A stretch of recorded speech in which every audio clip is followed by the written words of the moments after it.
Muy buenos días a cada uno. Es un gusto saludarles por aquí otra vez. Y bueno, un placer tener es algo que he estado disfrutando de la palabra de Dios. Antes de empezar, quiero solo decir unas cosas de adelantado. Am, el, el internet donde estoy ahorita no es tan fuerte como normalmente, entonces el video tal vez sea aún menos calidad que lo normal, pero espero que me puedan escuchar de todos modos. Al igual que afuera parecen haber varios perros y espero que no, no distraigan durante este tiempo. Otra cosa que noté esta mañana es que el 24 de mayo el hermano Roberto compartió el mismo tema. Ahora quiero aclarar mi intención esta mañana, que no es para necesariamente agregar o arreglar nada de lo que dijo el hermano. Es más, el 24 de mayo yo lo más probable estaba en otra reunión y se me olvidó volver a ver al canal para ver de qué se había predicado esta mañana. Entonces, esta mañana vamos a tocar otra vez el tema de la preeminencia de Cristo. Pero como el hermano Cory me ha asegurado, bueno, nunca es demasiado ver un tema sobre Cristo. Entonces, la esperanza es que esta mañana puedan aún salir animados, salir bendecidos por la palabra de Dios en lo que vamos a ver. Y solo quiero asegurar que nadie crea que estoy intentando hablar sobre o corregir nada de lo que dijo el hermano Roberto el 24 de mayo. Es más, voy a ir a ver el video después de esto. No me ha dado el chance aún porque hace 10 minutos me di cuenta de que estoy repitiendo un tema que él ya tocó. Pero de todas maneras, bueno, vamos a confiar y pedirle en oración a Dios que podemos sacar provecho una vez más de este tema y de la palabra de Dios con respecto. Vamos a orar. Dios y Padre Celestial, qué bonita mañana que tenemos hoy. Padre, y qué gozo de poder despertar otro día más y poder abrir tu palabra juntos, Padre. Gracias por tu Hijo, el Señor Jesucristo. Gracias porque Él lo ha dado todo por nosotros. Él dio su vida en la cruz, resucitó al tercer día y esta mañana podemos enfocarnos un poco en Él, a meditar en quién es Él, Padre, y ver un poco sobre lo que dice tu palabra acerca de él. Ahora ayúdanos a leer, ayúdanos a entender y a meditar en ella para poder apreciar más a tu Hijo esta mañana. Esto te lo pedimos, Padre, en el nombre de tu Hijo, el Señor Jesucristo. Amén. Muy bien.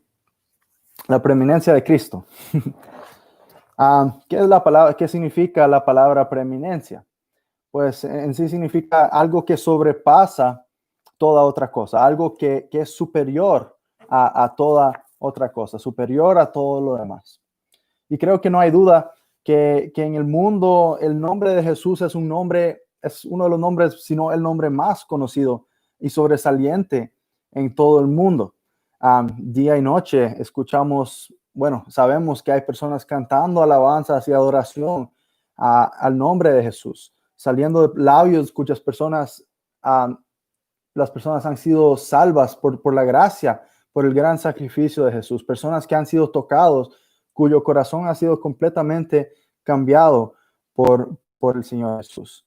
Hay libros, reportes, poesías, canciones e himnos que son escritos cada día acerca de Él. El tiempo mismo ha sido basado y ha sido medido alrededor del evento de la crucifixión y de la vida del Señor Jesucristo. Sabemos que mártires mueren día tras día por este nombre y sabemos que si no están muriendo, pues hay muchos que están siendo perseguidos y encarcelados por su fe en el nombre que es sobre todo nombre. Sabemos que el arte, el entretenimiento, la ciencia, filosofía, sociología, ley, matrimonio, religión, deporte, no hay categoría relevante al hombre en este mundo en cual el nombre del Señor Jesús es una de las influencias y motivaciones más grandes para aquellos que practican esas actividades. Y es una declaración bastante grande, ¿verdad? Decir que en todas las cosas el Señor Jesús ha de tener la preeminencia. Pero es la verdad y es lo que la palabra de Dios nos dice, que Jesús debe de tener esa preeminencia. No hay cosa que sea noble, no hay cosa que sea bella, no hay cosa que sea poderosa o digna en el mundo que no deba de dar a él el primer lugar en poder y en influencia. Él es la figura más sobresaliente de la historia. Las personas más grandiosas, es la persona más grandiosa en el mundo de los hombres. Y para ponerlo en sus propias palabras, Jesús mismo, él dijo que él es la luz del mundo. Pero su preeminencia es algo más grandioso que solo lo que hemos mencionado en este momento. Es verdad que su influencia en el mundo es inigualado por cualquier otro, pero hay cosas más mayores, cosas más gloriosas en las que él resalta preeminentemente y sin par. Y la primera cosa, quiero ver 7 cosas esta mañana. Y la primera cosa que quiero ver es la dignidad de su persona. Lo que lo hace a él ser digno de honra, digno de preeminencia, ¿verdad? En todas las cosas. Y bueno, leemos en las Escrituras unas palabras increíbles del Señor Jesús, palabras que seguramente no merecemos, pero que Él las dice de todos modos. Dice Jesús, no se avergüenza de llamarnos hermanos, dice en Hebreos 2:11, porque el que santifica y los que son santificados de uno son todos, por lo cual no se avergüenza de llamarlos hermanos. Y aunque Él tiene todo derecho de referirse a nosotros como siervos, no lo hace, sino dice, porque el siervo no sabe lo que hace su Señor. Pero os he llamado amigos, porque todas las cosas que oí de mi Padre, os las he dado a conocer. Eso lo dice en Juan 15, en su versículo 15.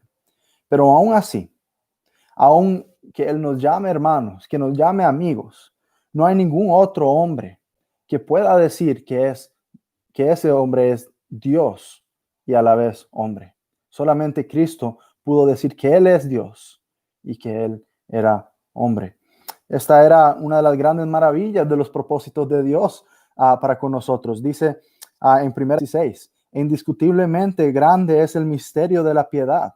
Dios fue manifestado en carne. Sabemos que el versículo sigue, pero ese es el enfoque ahorita de este punto. Dios fue manifestado en carne. Filipenses 2, del 6 al 7 dice, el cual siendo en forma de Dios, no estimó el ser igual a Dios como cosa a que aferrarse, sino que se despojó a sí mismo tomando forma de siervo, hecho semejantes a los hombres. Han habido muchos hombres en este mundo que han hecho grandes cosas, que han ganado fama y reconocimiento y cuyos nombres son amados y honrados. Pero cada uno de ellos tiene que dar paso a aquel que es merecedor del primer lugar sobre todos los hombres. No hay hombre como el Señor Jesucristo. Y tiene que dar el primer lugar al que es más que solo hombre, al que es Señor, el que es el Señor, al que es heredero de todas las cosas, según Hebreos y su capítulo 1, el creador de todas las cosas, en quien todas las cosas subsisten, según Colosenses, su capítulo 1 y sus versículos 16 y 17. La dignidad de la persona de Cristo. Segundo, quiero ver su vida sin pecado y su carácter perfecto. La vida sin pecado del Señor Jesucristo y su carácter perfecto. En esto se le debe de dar la preeminencia también, que Jesús, estando en un mundo lleno de pecadores, solo Él era sin pecado. Aún los hombres más piadosos, los más santos en la obra del Señor, más dedicados a Dios, han sido los primeros en reconocer su propio pecado y en reconocer que ellos también están destituidos de la gloria de Dios por cuanto ellos pecaron. Todos pecaron, excepto uno, excepto el Señor Jesucristo, el que sobresale entre todos los hombres por su santidad y su pureza, el que sobresale por ser el único hombre que ha pisado esta tierra que nunca pecó. Aun siendo manso y humilde de corazón, el Señor Jesucristo nunca confesó haber pecado, nunca se disculpó por algún error, solo pudo confrontarse a sus acusadores y preguntarles esto: ¿quién de vosotros me redarguye de pecado? Eso lo vemos en Juan, su capítulo 8 y su versículo 46. Y bueno, hemos visto su vida sin pecado, pero en su carácter perfecto también. Un hombre perfecto en todos sus atributos.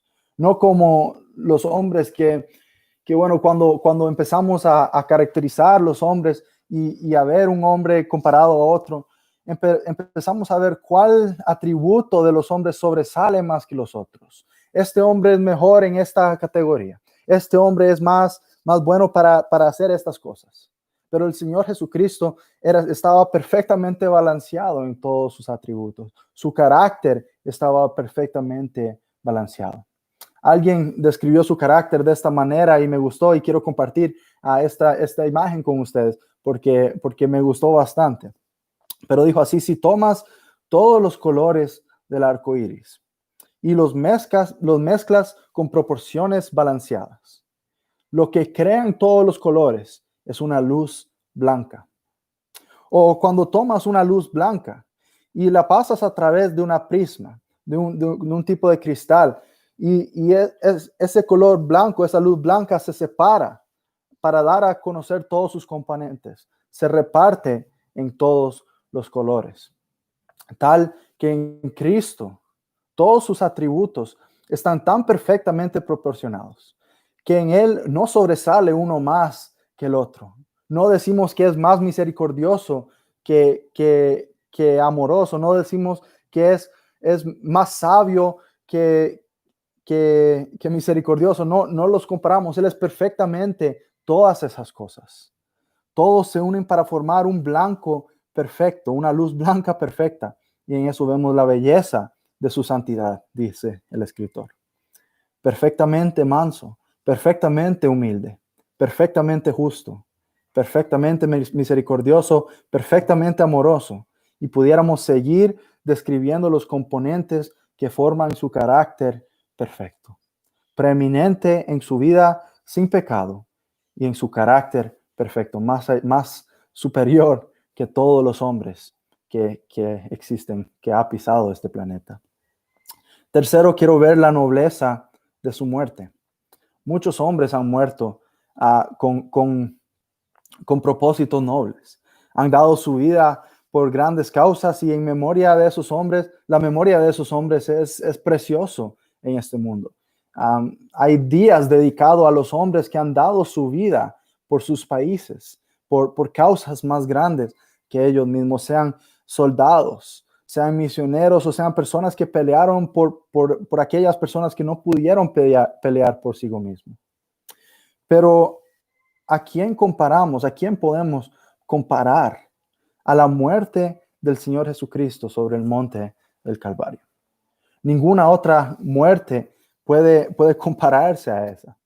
Otros hombres entraron a este mundo para vivir. El Señor Jesucristo vino a este mundo específicamente y ya con la meta de que Él iba a morir. Iba a morir por los pecados del mundo. Y eso es algo, él vino a ser el sustituto del sacrificio, algo que ningún otro podía hacer, solamente porque Él era sin pecado. Él tenía esa capacidad de venir para morir por los pecados de todos los demás. Durante su vida Él conocía su propósito y sabía lo que venía por delante. Y cuando llegó la hora, Él se ofreció voluntariamente a sí mismo. Tanto que Él pudo decir de su vida: nadie me la quita, sino que yo mismo la pongo. Juan 10:8. Lo que le da la preeminencia a la muerte de Jesús no era el amor, aunque ciertamente su amor era grandioso. No era que soportó tortura física, haya sufrido indebidamente, ni sus bellas palabras mientras Él colgaba sobre la cruz, aunque todo esto era maravilloso. Lo que daba la preeminencia a la muerte de Cristo era el hecho de que Cristo murió por nuestro pecado, algo que ningún otro era capaz de hacer. El justo por los injustos, para llevarnos a Dios, según nos dice en 1 de Pedro 3:18. La muerte, la nobleza de la muerte del Señor Jesucristo. El cuarto punto que quiero ver ahora es la gloria de su resurrección. Más Mas ahora Cristo ha resucitado de los muertos, primicia de los que durmieron es hecho, dice 1 Corintios 15 y 20. En su resurrección, el Señor Jesucristo tiene preeminencia, siendo el primero en resucitar triunfante sobre la muerte y el sepulcro. En la Biblia leemos sobre otras personas que habían sido levantadas de los muertos. Podremos, por ejemplo, ver en Primera de Reyes 17, el hijo de la viuda Elías, con el poder de Dios, resucita a ese joven. En Segunda de Reyes 4, Eliseo resucita al hijo de una tsunamita por el poder de Dios. Hay un hombre muerto que lo tiran a la tumba de Eliseo, y con solo tocar los huesos de Eliseo, ese hombre que estaba muerto revive y es resucitado. La hija de Jairo, resucitado por el Señor Jesucristo en Marcos 21. El hijo de la viuda de Naín en Lucas, su capítulo 7. Lázaro en Juan y su capítulo 11. Todos estos que resucitaron antes de Cristo. Luego hasta habían algunos que resucitaron después de Cristo. Cuando el Señor Jesús dio su último suspiro sobre la cruz, leemos que la tierra se movió y que tumbas fueron abiertas. Y que al tercer día, cuando el Señor Jesús resucitó, junto con él, muchos de los santos de Dios que estaban dormidos en esas tumbas, resucitaron también en ese día. Eso lo podemos ver en Mateo, su capítulo 27. Tabita, o también conocida como Dorcas, en Hechos, su capítulo 9, resucitó. Y Éutico, en Hechos, su capítulo 20, en la ciudad de Troas. Pero ¿qué distingue la resurrección del Señor Jesucristo comparado a la resurrección de todos estos hombres y mujeres jóvenes y mayores de edad ya? ¿Cuál es la diferencia entre todas las resurrecciones que hemos visto en esta lista comparado a la resurrección de Cristo? Pues todos estos hombres y mujeres resucitaron solo para morir otra vez un día. Claro, vivieron por un tiempo más, pero otra vez sus cuerpos tuvieron que volver al sepulcro. Sus cuerpos murieron una vez más. Pero el Señor Jesucristo ha resucitado para no morir nunca más. Él está vivo. Resucitó indefinidamente. Él está, sabemos no indefinidamente, sino para la eternidad. Él nunca más va a morir. Su cuerpo nunca verá la corrupción. Romanos 6 y 9 dice, sabiendo que Cristo, habiendo resucitado de los muertos, ya no muere. La muerte no se enseñorea más de él. En su resurrección, el Señor Jesucristo tiene la preeminencia, ya que ningún otro ha podido resucitar y mantenerse vivo para siempre.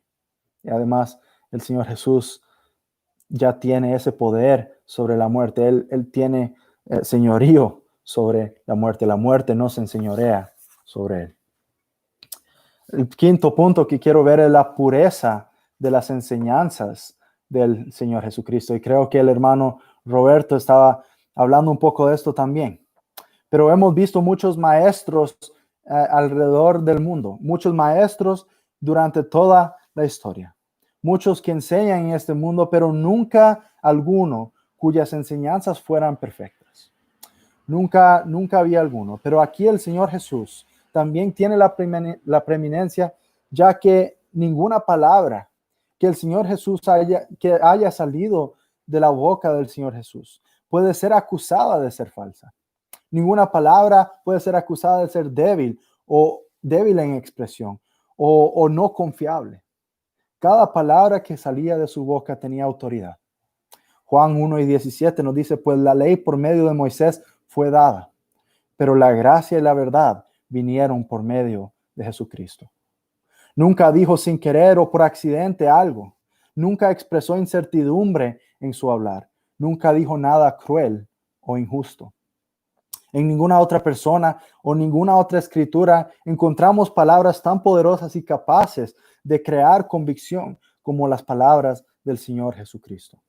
Palabras de consuelo para los tristes, palabras de esperanza para los pecadores, palabras de consejo para los que buscan ser sabios, palabras de seguridad para el creyente.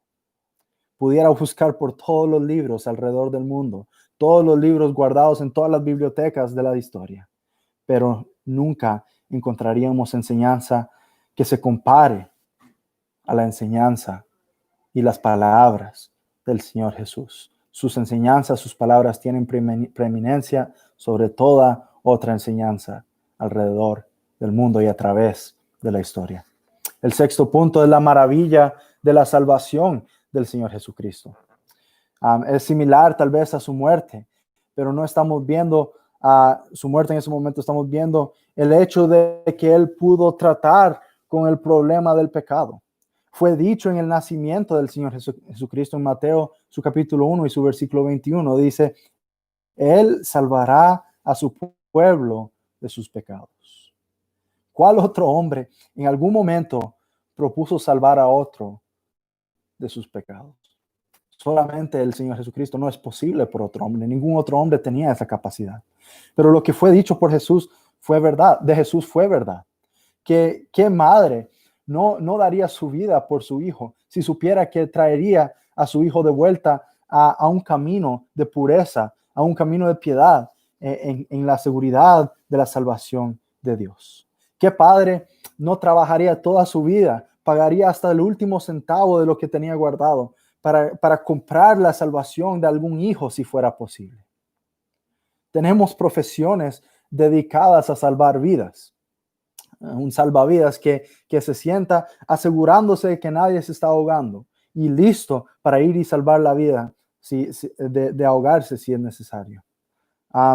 Tenemos médicos, doctores, especialistas en sanar enfermedades, en curar a la gente de sus enfermedades. Pero ¿quién de estos? ¿Cuál hombre, además del Señor Jesucristo, en toda su vida ha tenido la capacidad de salvar al hombre de la enfermedad del pecado? Ninguno.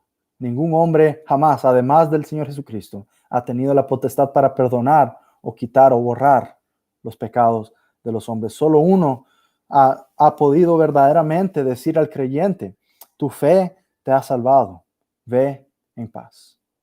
¿Qué tan perdidos estaríamos en este mundo si no hubiera un Salvador para salvarnos de nuestros pecados? Pero gracias a Dios que hay uno, y uno solo, quien dijo, yo soy la puerta. El que por mí entrare será salvo. Juan 10:9. Y que en Juan 14:6 pudo decir y también, yo soy el camino y la verdad y la vida. Nadie viene al Padre sino por mí. ¿Quién más pudiera decir, yo soy la resurrección y la vida? Y el que cree en mí, aunque esté muerto, vivirá. Juan 11:25. En los labios de cualquier otro, estas palabras serían blasfemia y locura.